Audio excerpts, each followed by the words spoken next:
street was that George was going around, which he might have, allegedly went around and said TG was a drug abuser. He was, allegedly, quote unquote, in that for that life, a crackhead, and all these things that weren't be able to be substantiated. Even for back then, um, calling somebody names probably is a death sentence, or kind of being subversive is a death sentence. But I'm going to get into why George was a lot more powerful than people think.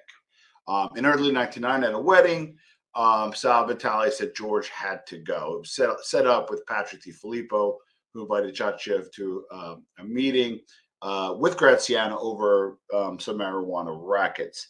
He wanted to look like the drug deal got bad, because although the Rizzutos were considered a subsidiary, he did not want to piss off Vito Rizzuto. They left a note saying, "Hey, come here." The usual, unfortunately, got set up and got killed. John Spirito, as he drove DiFilippo, and they shot him with 7 bullets. A passerby saw the dumping and immediately, obviously, called the police, and that's when they found the body. Okay, so the American side of the story is he pissed off TG, but the Canadian side of the story is substantially different.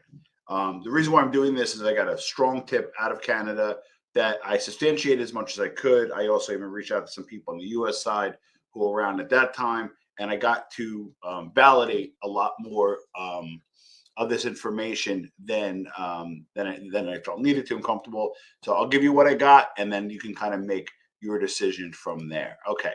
So the reason why he was important. Now, Massino was actually a good leader. He would vacation with his people in Mexico. He got convicted in 04, but prior to that had a really strong ascension in the ranks. So after the funeral, Montreal became the sixth family. They sent Joe Renda down. I'll get to him in a minute. Joe Renda down, who was with the Rizzutos, to go to the funeral out of respect to represent, again, the sixth family, now becoming the sixth family, and the Rizzutos, right? So at that point, that's when the Rizzutos stopped paying tribute. People always ask, when did they kind of break up? When did it sever? That's when it stopped. Just quote from my source, we knew right away because everyone loved George. And again, the plot thickens. The Caruana and Contreras, they're a kind of a international conglomerate that controls a lot of the drug trade, not just Italian organized crime, but worldwide organized crime. And again, they were also from the same town as Rizzuto. He was tight also with Gene Gotti and Sal and Angelo Ruggiero.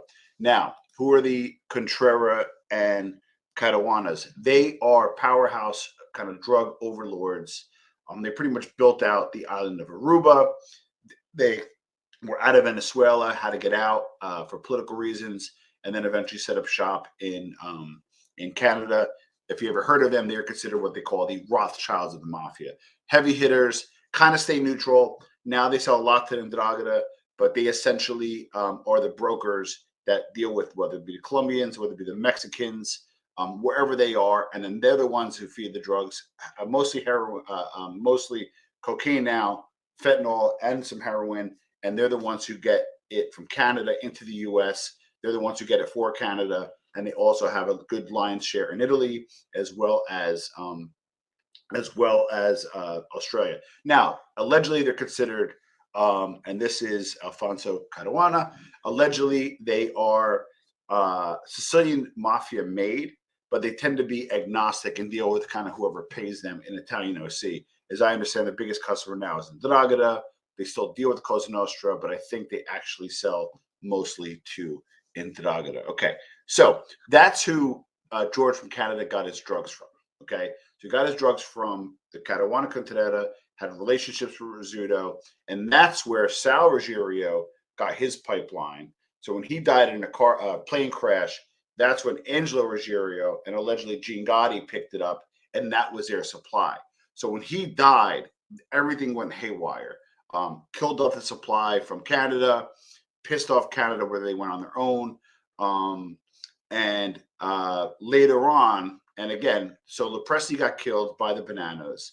who's a Bonanno made guy, allegedly by the Canadians. But then later on, Joe Renda, I believe it was around 2012, the same guy who got sent down to the U.S. was actually considered missing to this day. Allegedly, he's died, and it looks to be